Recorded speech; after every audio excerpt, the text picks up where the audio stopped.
Hello and welcome. We are trying a new service here, streaming service called StreamYard. So you're gonna have to bear with me a little bit as I get the feel for how things are going. As you can see, there's a ticker going across the bottom of the screen, and that is a link to all of our books that we have out thus far on Amazon. So the conversation that we're going to have today is Easter is Northern Pagan. And this is timing is everything with this video because the Christians have co-opted, or not even co-opted, they've outright stolen our. I got to try the different features with this, so you got to bear with me. They have stolen our ancient ancestral Åstri, the time of year that is Åstri. Now, Åstri means east, easterly. It's this time of year that the sun is gaining its strength and changes are happening. And everything is being reborn, reincarnated. So I'll get into that. Let me put that on pause because we had watched a documentary, Secrets of the Bees, on Nat Geo. And it's a two-part series. And the first part is like an hour and 1 minute. The second part, I think, is like 44 minutes. So in less than 2 hours, you have both parts of this little documentary done. And it's very informative about how much we depend on bees, but it's also linked to Åstri, or what the Christian world calls Easter. And I can't really say with this one that it's a tick of a clock or the turn of a calendar page, because it's actually 2 ticks and 2 calendar pages. And even though I want to say 3, it doesn't work out that way, because as I've discussed in other videos about Easter, then and I'll put those in the video description below. So if you want to watch them, if you haven't seen them already, or just refamiliarize yourself with them. One of the videos, I think it's the first one in the list that I use, goes into a lot of etymology. So it's very good to know as far as where these things come from, where the colors come from, things like this. So, but Christianity stole this, and it's half a day Friday, all day today, and then Sunday morning, which does not equal out to be 3 days and 3 nights. And I've discussed all this in the past, so I'm not going to repeat myself with that. So they have programmed into the mind of pagans that our events are also a tick of the clock and a turn of the calendar page. And it's not that way. It's a season. And our season actually begins back in spring, which I like the way our northern ancestors, our northern pagan ancestors, referred to the beginning of the year. And it was truly the beginning of the year, because something new is taking place. So the new year, if you will, didn't happen December 31st on the current calendar that we have. It happened when something was actually new in nature, and all around them things were being renewed. And this was called the Förord. And it's in Norwegian and Swedish as the Förord, vor, something beginning, the beginning of the year, the Förord, or being the year. So what we see in the Förord is what ends up being Åstri, that season of Easter, that was co-opted with Friday, Saturday, Sunday being. But we got to start it all the way back here on the autumn, because what we see in the autumn is number 9 and number 10. That is the Great Bear constellation.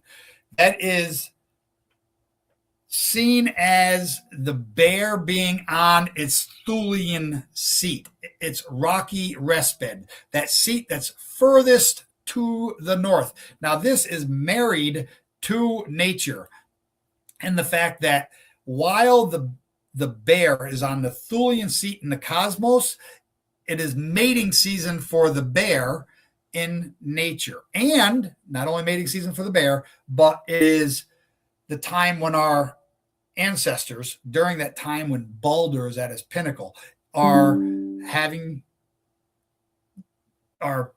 sex to have the next generation, to follow that valiant cycle of the bear to be born in spring. Because if you count those times out, if you count out from the time of the bear, the time of my stone, and now we got to understand when we talk about months in the current calendar that these were lunar cycles. They followed the cycles of Mother Goddess, the lunar cycles of Mother Goddess, the 13 menstrual cycles, if you will.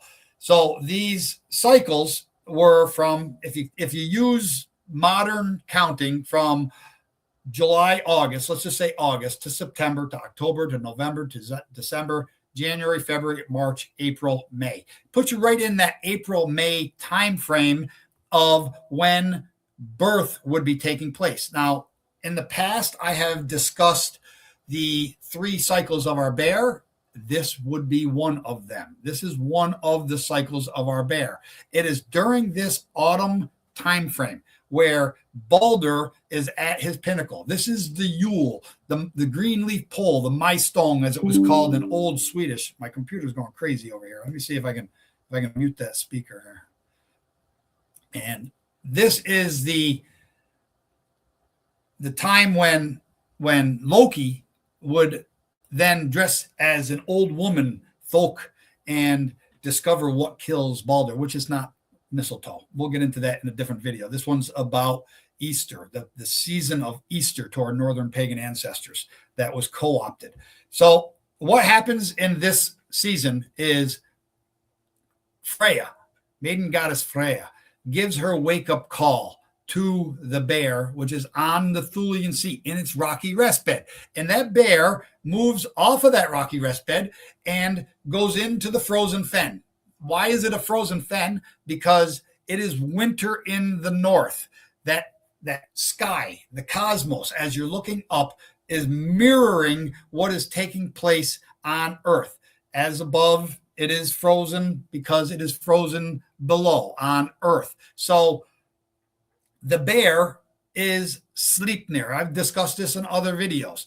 And those 8 legs being the 8 lunar cycles to come around, part of that 9 cycle of 9, 8 lunar cycles, counting the one where the rider of the bear is.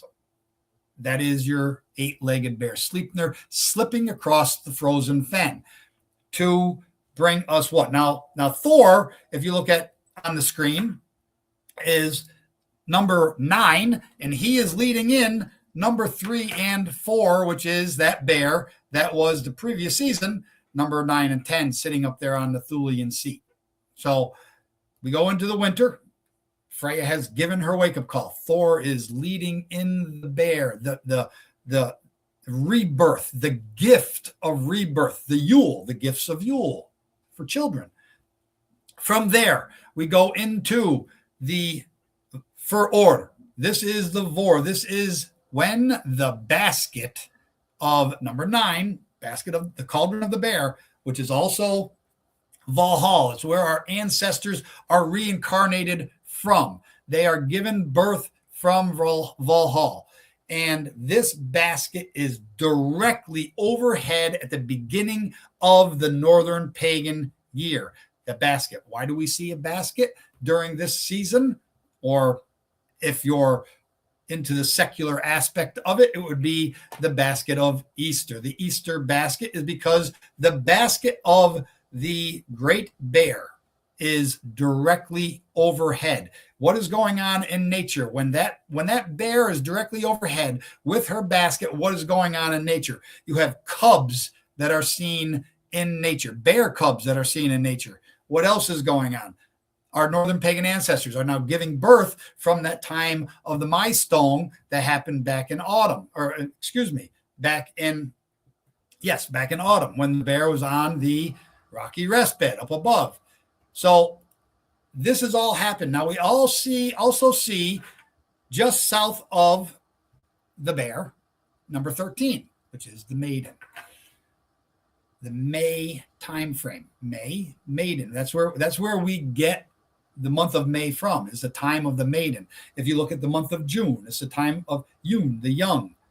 July, everybody wants to say, oh, it's attributed to Caesar. No, where'd Caesar get his name from? It's from that time of when everything is at its pinnacle of strength in nature. So we see the basket overhead. And why does it have grass in that basket? Because things are turning green in nature. So you have the Easter basket, you have the green inside the basket. What else do you have inside the basket? You have bunnies and chicks, rebirth, the young, all inside this basket, all visible in nature during the fir order when rebirth is taking place. What else do you have? You have painted eggs. Why painted eggs? Well, first off, birds lay different color eggs. So when we go to a store and we buy eggs and then dye them different colors, all we're doing is what happens in nature. We're mimicking nature's gift to us with all these eggs and bunnies and chicks and everything being reborn. It is a time of joy. You've made it through the three giantess maidens of the Fimble winter. So where do sweets come from? Well, if we're going to look at the sweets, we got to go back to the bees, the secret of the bees. I was out mowing this morning. Now, I live in Central Florida, but I hail from, my whole life is wrapped around the north, the Adirondack Mountains of upstate New York. And while I was mowing this morning, where I currently am, there are it's called the Carolina Desert Chicory. It's a pseudo dandelion. In Swedish, that dandelion is called the maskros, which I prefer to use that name because there's no Christian connotation to the name if you do look up the etymology. So the maskros is the pseudo maskros is what I was in my pasture as I was mowing. And as I was mowing, I saw all these Carolina Desert Chicories. I keep forgetting the name. So I looked down as I was going by because there was thousands of them up in my pasture. And sure enough, there was bees, many bees inside of them. So I quickly diverted and I stopped mowing. And I was going to try to get a picture, but by the time I got back outside, it started heating up and they all turned into the blow away seeds. Well, not all of them, most of them. And so I opted out to do the picture. So why are bees so important? Because bees make honey. And there's your sweets. There's your sweets in nature. And when you follow the cycles of northern nature in early spring, I'm not even going to call it spring. It's late winter. It's in that February-ish moon cycle is when the dormant winter that's had the trees asleep, no lifeblood flowing in them. The birch tree, Birkenau, the rune Birkenau, the birch tree wakes up first, starts giving up her lifeblood, starts producing flowers. The bees can then pollinate from the birch trees to start making honey. They need that honey for their own survival, and we need them for our survival. So we transition from the birch trees to other flowers, and the maskros being one of them. They are a early to late springtime, that May time frame of the maskros being all over the place. A lot of people look at these as weeds and try to use weed killer on them. They have got some very good health benefits, not only in the bloom, but also in the root. You should research that. So we have seen with the bees given to us is the sweets. We have the colored eggs. We have the bunnies. We have the chicks. We have the grass. We have the basket. And it starts with the autumn time frame. And the bear moves off its Thulian seat. And progresses across the winter sky, led in by Thor. Now, Thor is in that photo. That would be number 9, known in modernity as Orion. Thor is the hero, hunter, warrior who has made the vow to bring in rebirth, to bring in that valiant bear for rebirth. Who did he make that vow to? Mother Goddess Freyja. So Thor leads in that bear. Thor is Loritha, the laughing rider. So when that cycle comes back around, then there you have your rebirth, and you have your maiden, and you have the posterity being reborn into nature during the Fur-Or, during the cycles of the year. All of this was stolen by Christianity. So you have to ask yourself, then why didn't our ancestors resist that? Why didn't our ancestors fight for the ancient beliefs? Well, they did. They did. And when you have to go through weekly or sometimes multiple times per week indoctrination, then you have to be secret about honoring the old ways, about teaching your children the old ways. But even if we look at modern times right now, then the children will look at the parents and say, okay, they're teaching me customs and things like this. They look at the grandparents, and yes, those customs may still be important, but the children are starting to say, well, Grandpa, this is how we do things now. That was back in your day. This is how we do things now. And then by the next generation, great grandpa is now faded out. So when you have to teach that in secret, well, they're teaching it in the open in church, that they have this fictitious guy called Jesus that died on a cross and forgive me of my sins, and that they actually invented. Then it's you're indoctrinated. You get gaslighted into the tick of the calendar page, that the invented hagiography is real, that you have to kneel before a king. That's very important. You have to kneel before a king and subjugate yourself. The whole thing is about subjugating yourself to not only their king that they put in place, but also to their belief system. And eventually, by the 3rd generation, the ancient belief system starts to fade away. It's not totally stolen, because here we are, but it does start to fade away. And if you did not allow that subjugation to happen, then you could be dispossessed. You could be transported to foreign lands. Your family, your wife and children could be stolen from you and raped and sold. And I mean, we look at what's going on now. It happens still to this day. You had best subjugate yourself to them, or you lose everything. Which brings me to another point. All forced conversions were not at the tip of the spear. A lot of them were. There's different levels of force. There's different ways to force people. When we look at the murder of our women folk, what they call witches, okay, you didn't have to kill all the women that they labeled as witches. Only a certain portion of them control the rest. When you look at the conversion of a nation, a whole entire nation, how do you convert a whole entire nation?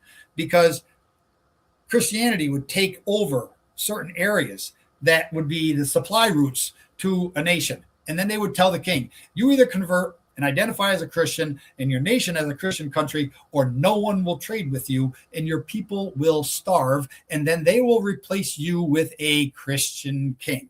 Forced conversion. So that is your Northern Pagan Easter story, the actual true story about Åstri and the cauldron and the eggs and the bunnies. And that is where I will end this video. So tills next, if I can get to my cut screen here. Good health, sir.